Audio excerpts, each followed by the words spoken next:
안녕하세요. 제 이야기를 들어주실 여러분께 인사부터 먼저 올려봅니다. 저는 이제 겨우 30대를 막 넘긴 이곳을 찾아오기에는 비교적 어린 나이에 속하는 여자랍니다. 제가 어쩌다가 이곳을 찾아와서 익명으로 사연을 올리게 되었는지 무척 궁금하지 않으십니까? 저도 가끔 즐겨 듣는 채널이라 바로 찾아오긴 했지만 사연을 쓰려고 하니 화부터 나네요. 정말 깜빡 속아서 제 인생을 완전히 나락으로 떨어질 뻔했던 이야기를 여러분께 들려드리려고 합니다. 제가 차마 제 실제의 지인들에게는 쪽팔리기도 하고 뒷말이 나올 게 분명해서 털어놓지 못했는데요. 그러다 보니 명치가 쓰라린 게 화병이라도 생긴 것 같더라고요. 상담가 선생님께서 화병을 풀어내는 데엔 속 이야기를 나누는 것만큼 좋은 게 없다고 하셔서 익명의 힘을 빌려 다 털어놓고자 청취자 여러분을 찾아왔습니다. 그럼 정말 황당하고 열받고 어이없고 죽이고 싶을 만큼 분노했던 이야기를 시작해 보도록 하겠습니다. 끝까지 저와 함께 해주시고 저한테 잘했다, 장하다 칭찬해 주시는 거 잊지 말아주세요. 저는 어릴 때부터 든든한 전문직에서 종사를 하고 계시는 아버지, 할아버지, 그 외 친척들 덕분에 어려움을 한 번도 겪지 않고 유순하게 자라왔습니다. 저희 아버지는 변호사를 직업으로 삼고 계셨고요. 대대손손 법조계 집안이기도 해서 꽤 알아주는 로펌의 대표로 자리하고 계셨습니다. 대법관을 하신 큰 할아버지로부터 시작해서 집안에 판사, 검사, 변호사가 사이좋게 옹기종기 모여 있어서 은근한 경쟁이 붙기도 하는 그런 집안이었습니다. 서로 사건 이야기를 하다가도 갑자기 논쟁이 붙기도 하고 서로에게 정보를 주지 않으려고 말을 아끼기도 하고 아무튼 가족들끼리 자주 만나는 편이었는데 무척이나 재밌었습니다. 우리 사촌들까지도 모두 집안의 가업을 이어야 하지 않겠냐면서 내놓으라 하는 법쟁이들이 되었는데 그 사이에서 유독 저만 법과는 다른 길을 걷게 되었습니다. 사촌들이 전부 남자 형제였기에 집안의 유일한 손녀였던 저는 모든 친척들에게 금지오겹 우리 딸로 자라게 되었습니다.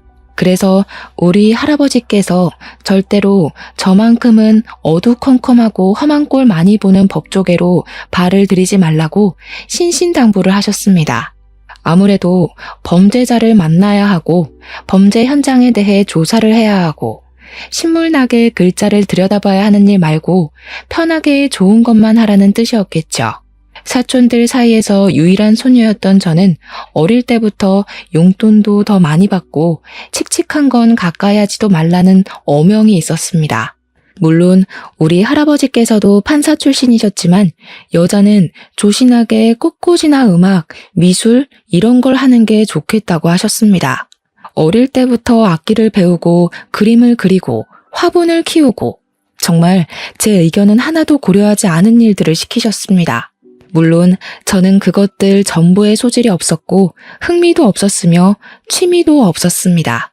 제가 시키는 일을 잘했다면 일찌감치 적성을 찾아서 예체능 계열로 쭉 나갔겠지만 아쉽게도 저는 그런 조신한 성격이 아니었거든요. 저는 또래보다 성장이 조금 빨랐고 키도 컸으며 뼈대가 아주 남다른 체격을 지니고 있었습니다. 요즘 여성들처럼 뼈대가 마르고 호리호리한 체격이 아니라 딱 봐도 다부진, 조금 솔직하게 이야기를 한다면 덩치가 있는 체질이었습니다. 물론 과하게 살집이 붙어서 그런 건 아니고 정말 체격 자체가 도드라지는 그런 몸뚱어리를 가지고 있었습니다. 초등학교 시절부터 남달랐던 저는 학교 체육 선생님의 권유로 유도를 배우게 됐는데 정말 너무나도 소질이 있고 재미까지 있는 게 아니겠습니까? 사람을 엎어치기 할 때 그 희열은 아직까지도 생생할 정도로 저에게 딱 맞는 운동이자 취미였습니다. 하지만 저희 할아버지께서는 늘 곱고 아름다운 우리 손녀딸, 벌레 한 마리도 죽이지 못하는 우리 손녀딸로 알고 계셨기 때문에 제가 유도를 배우는 건 절대적인 비밀이었습니다.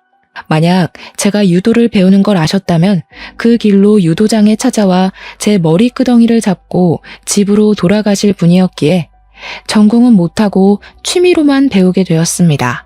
다른 거라도 잘했으면 참 다행일 텐데 하필이면 운동 말고는 적성에 맞는 걸 찾지 못해서 저는 결국 집안의 반대를 무릅쓰고 체육학과에 진학을 했습니다. 몸 다치는 과격한 운동은 절대 안 된다고 해서 어쩔 수 없이 제 진로는 경기 심판일로 정해지게 되었고 생각지도 못한 공부를 하게 되었습니다. 우리 할아버지는 끝까지 저에게 그렇게 남자들이 득실득실한 곳에 찾아가서 일을 해야겠냐고 저를 말렸지만 별 수 있나요? 제가 관심 있는 일이 이쪽이고 잘하는 일도 이쪽인데 제 인생을 대신 살아주실 것도 아니면서 말입니다. 체육학과에 진학한 저는 유일하게 여자 같은 사람이었기에 남학생들의 많은 대시를 받게 되었고 대학을 다니면서 연애도 꽤 여러 번 하게 되었습니다. 아무래도 제가 진학을 하게 된 쪽이 남자들이 많은 곳이라서 더욱 저에게 관심이 쏠렸을 수도 있을 겁니다. 그때는 치마만 입으면 다 좋아할 나이 아니겠습니까? 저는 그 기회를 놓치지 않고 열심히 연애를 하면서 학교 생활을 즐겼습니다. 하지만 연애하는 걸 숨기지 못했던 저는 아주 곤욕스러운 일들을 수차례 겪게 되었습니다. 제가 유일한 여자 손녀라고 했잖아요. 우리 일가 친척들이 정말 오버를 해대면서 제가 남자친구를 사귄다는 소식이 들리면 학교에 찾아오고 그러는 겁니다. 진짜 얼굴을 들고 다닐 수 없을 정도로 쪽팔리는 일들이 한두 가지가 아니었습니다. 우리 귀염둥이의 남자친구가 누구냐면서 체육관에 찾아와 고래고래 소리를 지르는 사촌 오빠를 봤을 땐 정말 학교를 휴학할까 고민도 했습니다. 물론 그게 나중에는 일부러 장난을 치려고 한 짓이라는 걸 알고 사촌 오빠의 머리털을 뽑아버렸지만 당시에는 자퇴를 고려할 정도로 큰 수치였습니다. 아무튼 금이야 오기야 자란 손녀답게 제가 남자친구를 만나도 제대로 된 대우를 받지 못하면 금방 헤어지기 일쑤였고요. 집안에서도 제가 만나는 남자친구를 알게 되면 자꾸 찾아가서 우리 귀염둥이를 울리면 죽여버린다고 으름장을 놓는 바람에 헤어지는 일도 많았습니다. 오죽하면 제가 해외로 도피 유학을 가야 하나 이 집을 떠나야지만 연애도 하고 결혼도 할 수 있겠다 하고 생각을 했으니까요. 그런 일들이 반복이 되니 자연스럽게 저와 연애를 하겠다고 나서는 용감한 인간들의 씨가 마르기 시작했고요. 저는 대학교 3학년 때부터 딴 데 눈을 돌리지 않고 학교 생활만 열심히 하는 학생이 되었습니다. 부모님께서는 절대적으로 말리셨지만 국제 심판이 되려면 필수적으로 유학을 가야 해서 저는 대학을 졸업한 이후에 유럽으로 유학을 떠나게 되었습니다.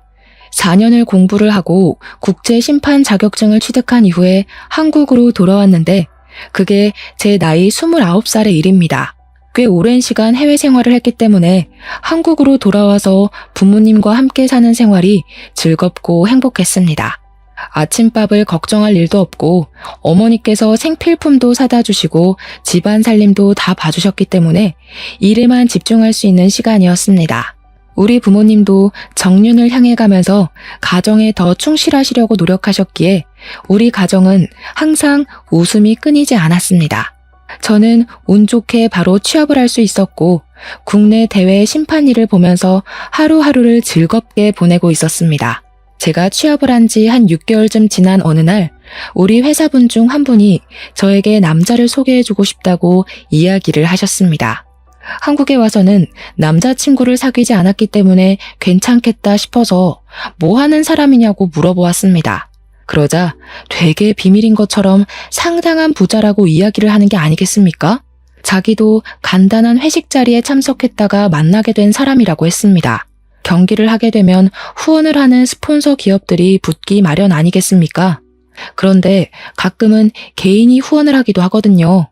이 사람은 알부자인데다가 스포츠에 관심이 많은 사람이라서 개인적으로 경기 후원을 하는 사람이라고 하는 겁니다. 사실 개인이 큰 국내 대회 스폰서를 자처한다는 게 쉽지 않은 일이거든요. 정말 돈이 많아야지만 할 수 있는 일이랍니다.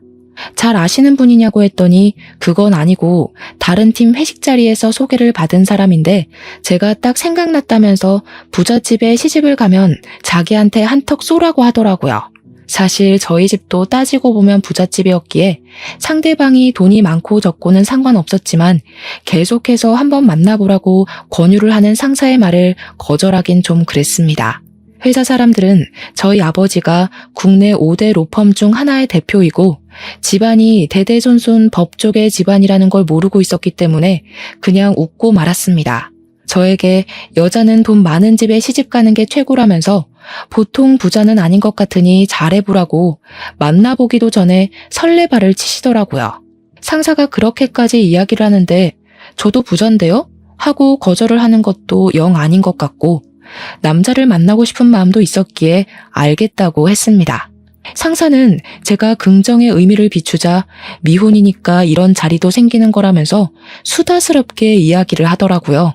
말에 어폐가 있긴 했지만 저를 위해서 그런 자리를 마련해 주신 거라고 하니 저도 기분 좋게 소개팅을 하기로 했습니다. 연락처를 받고 시간을 내서 소개팅 자리를 마련하게 됐는데 상대방 남자분이 생긴 것도 번지르르하게 꽤 잘생겼고 행색도 멀끔하더라고요.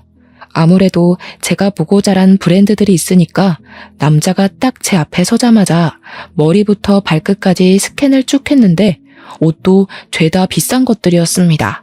그 남자가 입고 온 슈트가 우리 사촌들이 좋은 자리 있을 때 입고 다니는 명품 슈트랑 같은 것이었거든요. 그날 밥 잘 먹고 저에게 집까지 데려다 주겠다고 해서 본가로 향하는데 차도 외제차를 끌고 왔더라고요. 아, 진짜로 개인 스폰을 하는 엄청난 알부자구나 라는 생각을 하게 됐습니다. 제가 소개팅 자리에서 직업을 물어볼 때 그냥저냥 주식이나 투자로 돈을 번다고 했었거든요. 그 말은 딱히 직업은 없다는 뜻 아니겠습니까? 그런데도 명품 슈트에 외제차를 끌 수 있는 유지력이 있다는 거니까 집안 자체가 부자구나 하는 생각을 하게 되었습니다. 생각보다 대화도 잘 통하고 허세도 없는 사람이라서 첫 만남에 집까지 데려다주고 하는 걸 거절하지 않았습니다. 그날 이후로 연락도 더 자주 하게 됐고 다음에 또 만나자는 약속도 잡게 되었습니다.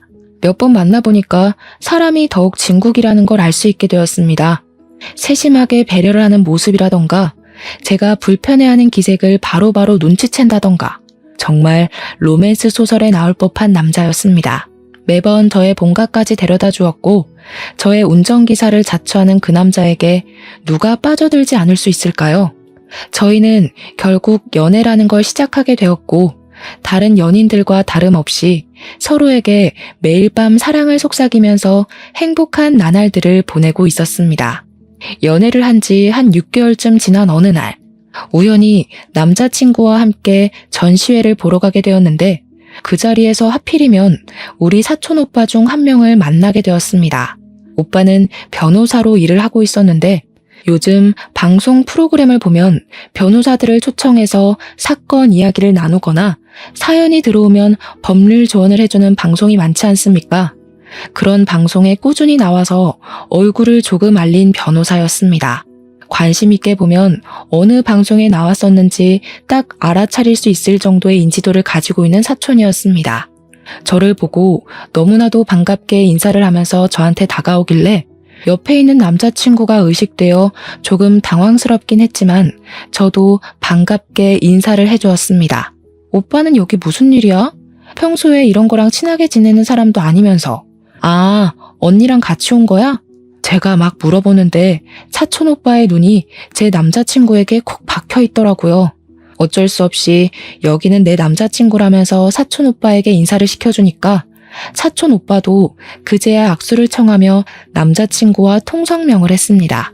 사촌 오빠는 결혼을 약속한 여자친구와 함께 전시회를 보러 왔다면서 시간이 없어서 밥이나 커피는 같이 못하겠다고 전시회 천천히 보다 가라며 먼저 자리를 떴습니다. 순간 집안 사람들이 전부 남자친구의 존재를 알게 되겠구나 싶어서 땀이 뻘뻘 흐르는데 예비신랑이 조용히 저한테 물어보더라고요. 저 사람 요즘 방송에 자주 나오는 변호사 아니야? 저 사람이 자기 사촌이라고? 응, 우리 사촌 오빠야. 아버지가 삼형제신데 그중에 둘째 동생 아들. 왜? 아니, 방송 나오신 거 봤거든.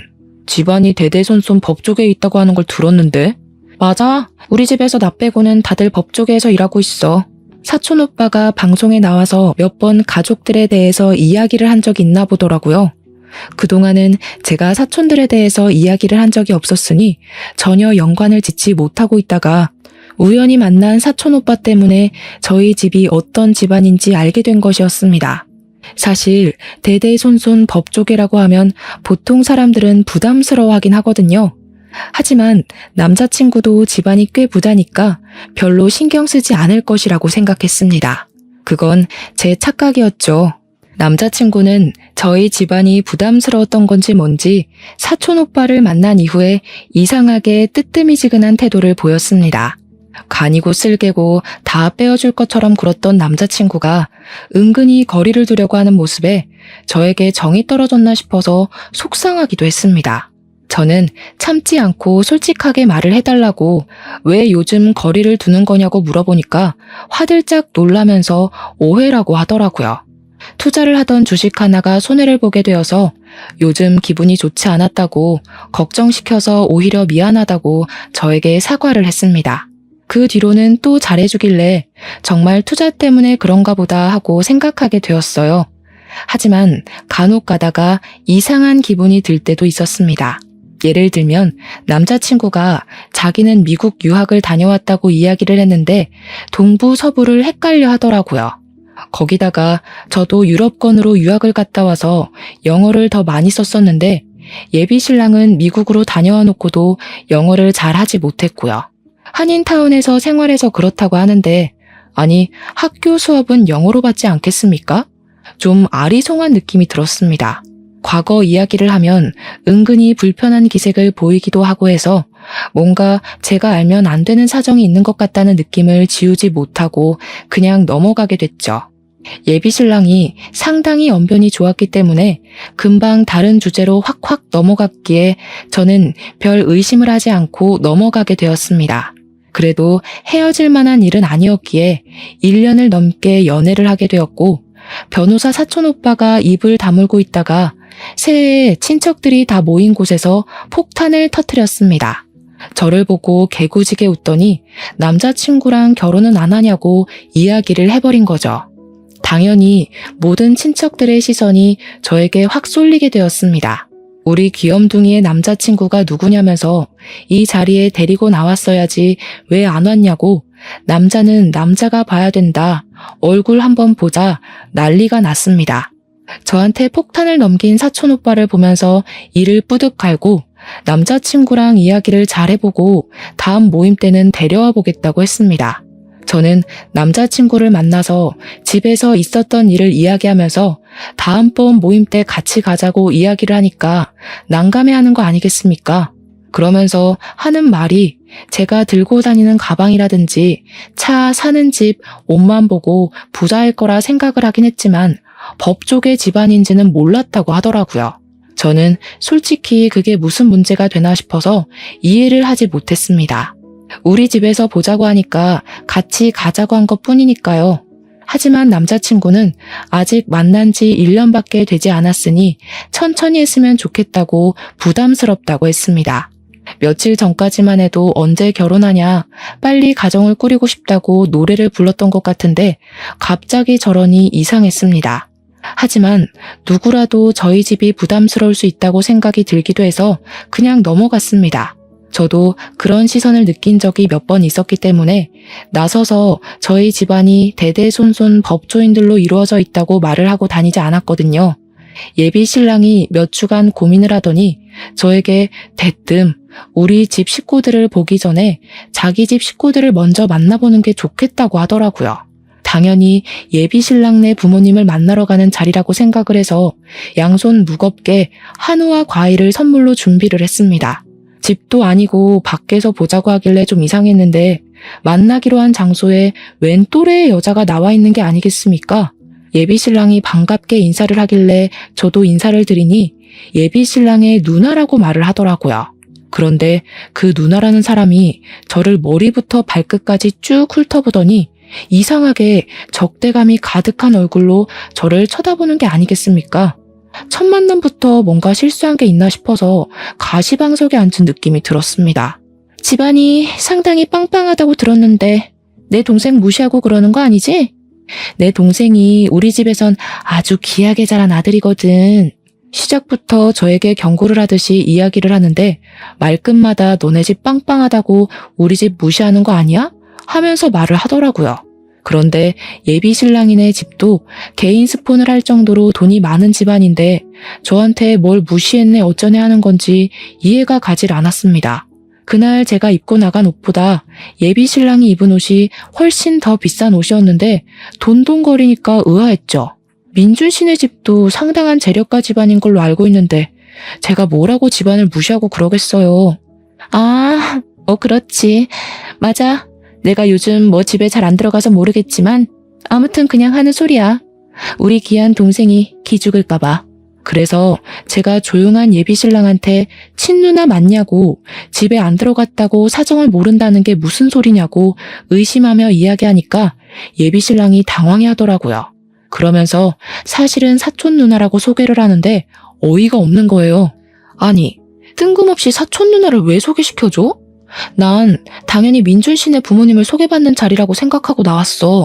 우리 부모님이 바쁘셔서 사촌 누나 먼저 소개해주려고 한 거지. 설마 그 전시회에서 우리 사촌 오빠 만났다고 이런 자리를 만든 거야? 그러니까 예비 신랑이 아무 말도 안 하고 멀뚱멀뚱 있더라고요. 그 사촌 누나라는 사람이랑 자기가 무슨 어릴 때부터 친남매처럼 달아왔기 때문에 결혼할 사람이 생기면 당연히 서로 보여주기로 했다고 변명을 하더라고요. 제가 어이가 없어서 말없이 뚱하게 앉아있으니까 그때부터 사촌 누나라는 사람도 저한테 말 한마디 안 거는데 와, 진짜 뒤통수 맞은 느낌이 들었습니다. 저도 먼저 화해의 제스처를 취하고 싶지 않아서 물어보는 말에만 대충 대꾸하고 자리를 빨리 끝내고 싶은 사람처럼 굴었습니다. 드디어 예비 신랑 입에서 이만 일어나자는 이야기가 나왔고 당연히 제가 준비해간 선물은 민준 씨 손에 들려주려고 했죠. 근데 사촌 누나라는 사람이 선물 준 거는 잘 먹을게 하면서 양손에 쥐고 일어나려고 하는 게 아니겠습니까? 놀래서 제가 확 낚아챘습니다. 저를 무슨 짓이냐는 듯 쳐다보길래 이것까지 주면 진짜 호구 잡히는 것 같은 기분이 들어서 웃으면서 이야기를 했습니다. 이거는 민준 씨 부모님 드리려고 산 거라서요. 민준 씨가 집으로 가지고 들어가. 얘 좀 봐라. 얘, 내 입은 입도 아니니? 내가 안 그래도 물어보고 싶은 게 많았는데 우리 민준이 얼굴 봐서 꾹 참았거든. 너네 집안 사람들은 죄다 법조계에서 일한다고 하더니 너는 왜 체육과야? 공부 못해서 어쩔 수 없이 그쪽으로 빠진 거 맞지? 보니까 집안이 잘난 거지 지는 잘난 거 하나 없구먼. 진짜 열이 확 뻗치는 게 예의가 없어도 너무 밥 말아먹었다 싶더라고요. 제가 인상을 쓰고 사촌 누나라는 사람을 쳐다보니까 더럽고 치사해서 그냥 가겠다고 빈손으로 성큼성큼 나가더라고요. 제가 또 기골이 장대한 여자고 키도 사촌 누나보다 크고 운동을 계속 해왔으니까 몸이 진짜 좋은 편에 속하거든요. 제가 째려보니까 무섭기라도 했나 완전 뒷공문이 빠지게 도망간다 싶어서 솔직히 조금 고소한 마음도 들었습니다. 운동을 배운 게 이런 데서 도움이 될 거라고는 생각도 못했거든요. 예비 신랑의 가족이긴 하지만 어쨌든 사촌 누나를 만난 이후에 제가 우리 부모님을 만나러 가자고 이야기를 하는데 계속 이 핑계 저 핑계 대면서 미루더라고요. 안 되겠다 싶어서 그럼 예비 신랑이네 부모님부터 만나러 가겠다고 집으로 가자고 하는데 집에 왜 오려고 하냐 그냥 편하게 밖에서 만나자 하더라고요. 집 청소를 안 하고 뭐 주식 자료며 그런 걸로 정신이 없다고 밖에서 만나야 부모님도 편하실 거라고 하더니 나를 안 잡는 거예요. 만나자, 날 잡을게. 아, 그날은 안 된대. 이게 무한으로 반복되니까 저도 짜증이 나잖아요. 그래서 그냥 결혼하지 말자고 때려치우자고 강하게 나갔습니다. 그제야 다음 주 토요일에는 시간이 된다고 하셨다면서 만나자고 하는데 점점 정이 털리더라고요. 결국에는 토요일에 시부모님 되실 분들을 만나서 한정식 집에서 밥을 먹었는데 예비 시부모님 인상이랑 예비 신랑의 인상이 완전히 달라서 놀랬습니다. 예비 신랑은 키도 크고 피부도 하얀 편이고 쌍꺼풀이 없는 눈이었는데 시부모님은 두 분 다 쌍꺼풀도 있고 키도 작고 까무잡잡하시더라고요. 길 가다가 가족이라고 말 안 하면 진짜 생판 남이구나 싶을 정도로 닮은 구석이 하나도 없었습니다. 그날 한정식 집에서 뭐 들어도 안 들어도 상관없는 살아온 이야기 같은 걸 듣고 자리를 파하는데 제가 잘 먹었습니다 하고 인사를 했어요. 그러니까 예비 시부모님께서 무척이나 당황해 하시면서 본인들은 당연히 예비 며느리가 사주는 줄 알고 지갑을 안 들고 왔다고 하시는 거예요. 어쩌지? 우리가 지갑이 없는데 하는데 황당해서 그냥 제가 계산을 하고 나왔습니다. 예비 신랑도 어쩔 줄 몰라 하면서 부모님이 지갑을 안 들고 오실 줄은 꿈에도 몰랐다고. 뭐 어쩌겠어요. 그 뒤로 저희 집안 가족 모임이 잡히게 되었고 예비 신랑에게 우리 집 모임에 같이 가자고 했습니다. 매년 어버이날마다 가족들끼리 모여서 밥을 먹는데 한 3주 정도 남은 시점이었거든요. 이왕이면 미리 말해주는 게 좋겠다 싶어서 이야기를 했죠. 그러니 예비 신랑이 알겠다고 그날 만발의 준비를 해서 오겠다고 하더니 그 다음 날부터 주식시장의 변동이 심해서 일을 좀 해야 할 것 같다고 만나주질 않더라고요. 이건 또 무슨 일인가 싶어서 어이가 없었지만 저도 경기 일정이 계속 잡혀 있었기 때문에 서로 바빠서 아예 만나지를 못했습니다. 어버이날 전날에 약속 있지 않았지? 하니까 걱정하지 말라고 준비 다 했다고 하더라고요. 그래서 가족들에게 줄 선물이라도 챙긴 건가 싶어서 혼자 기특해하고 있었습니다. 이번에도 만나는 게 부담스럽다고 하면 파혼할 각오까지 하고 있었기 때문에 예비 신랑이 순순히 따라오겠다고 한 점에서 점수를 듬뿍 주었습니다. 결혼 준비를 시작한 것도 아니고 이제 겨우 인사를 드리는 것뿐인데도 이렇게 복잡하니 결혼 준비는 얼마나 복잡할까 겁이 나기도 했습니다. 어버이날 전날 예비 신랑에게 미리 집안 분위기도 설명해 줄 겸 점수 따려면 해야 하는 행동도 말해 줄 겸 만나자고 했더니 알겠다고 하더라고요. 그래서 회사 쪽 카페에서 만났는데 저는 진짜 너무나도 놀라고 말았습니다. 신랑이 글쎄 쌍꺼풀 수술을 하고 나타난 게 아니겠습니까? 너무 놀란 나머지 커피를 쏟은 것도 모른 채로 입을 떡 벌리고 있었습니다. 예비 신랑이 수줍게 웃으면서 잘 어울리냐고 우리 집에 잘 보이고 싶어서 쌍꺼풀 수술을 했다고 하는 겁니다.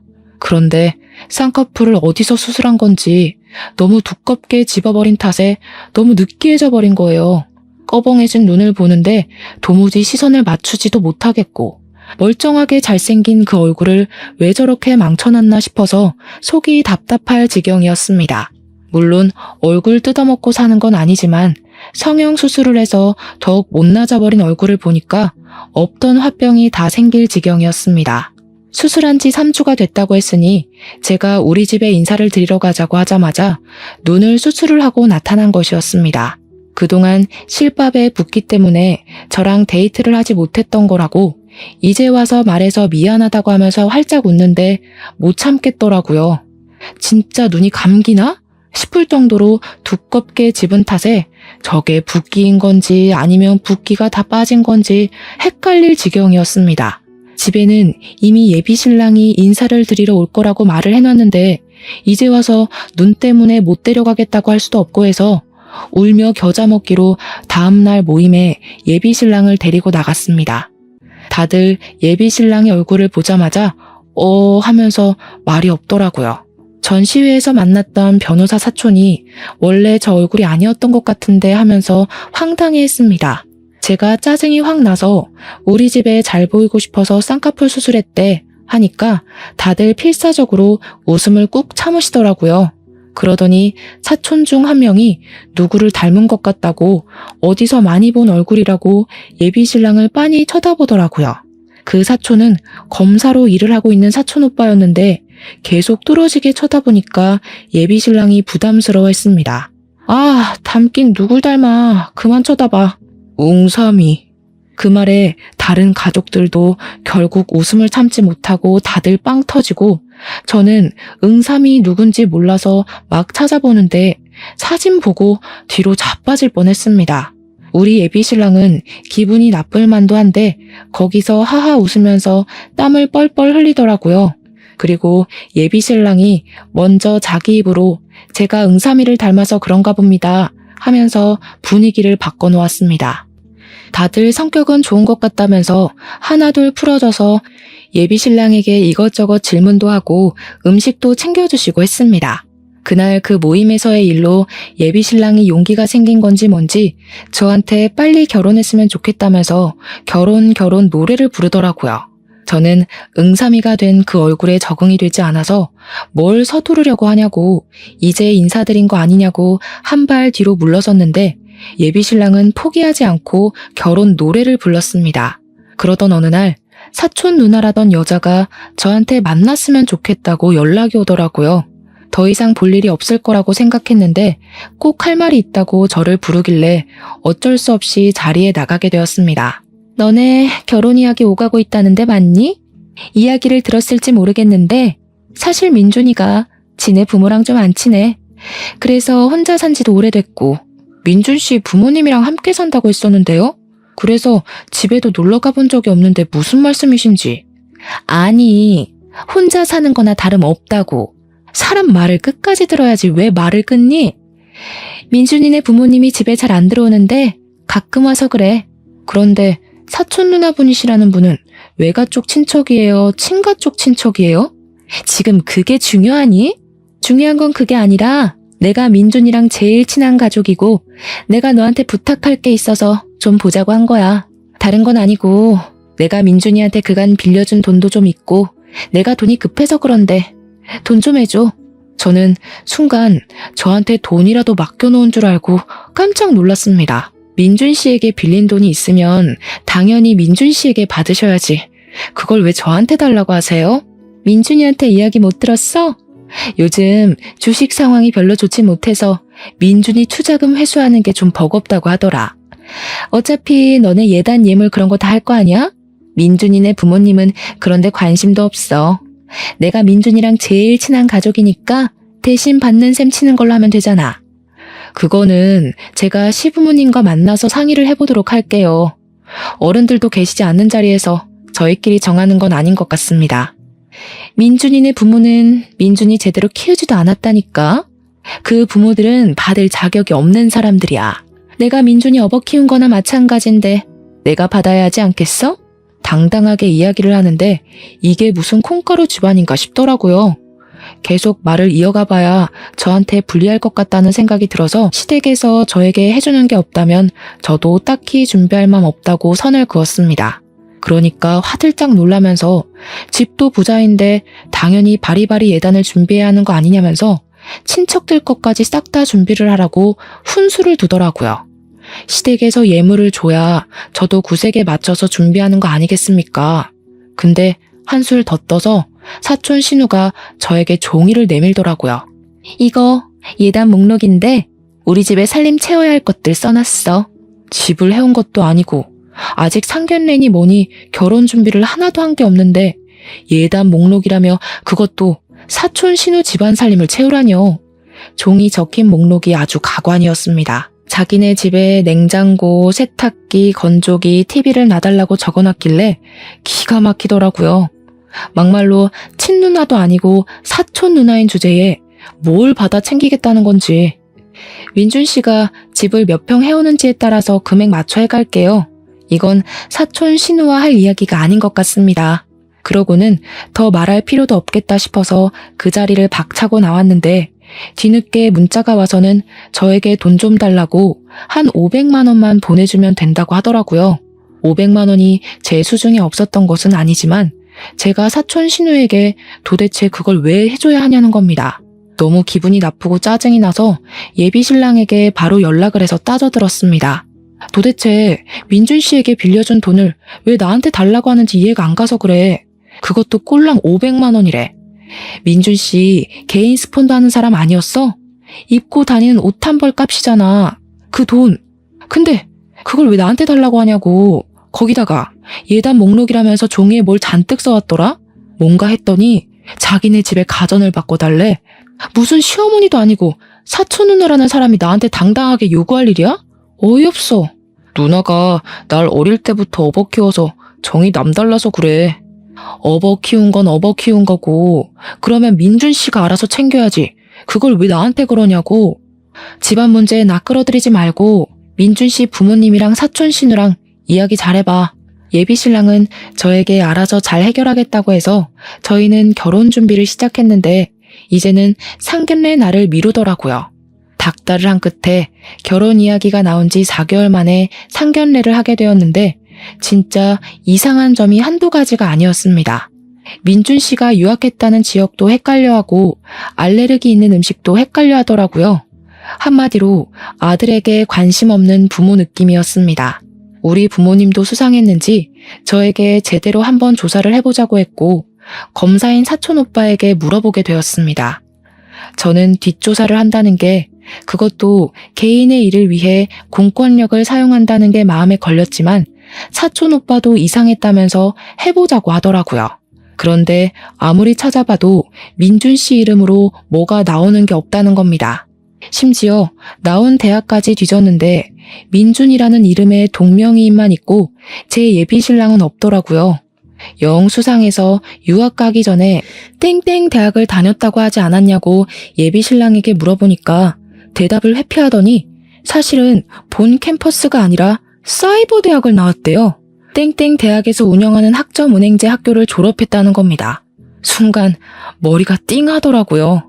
그 와중에 사촌 누나라는 사람은 저에게 명품백을 사달라며 문자로 타령을 하고 있고 이 결혼은 아니다 싶어서 접기로 결심을 했습니다.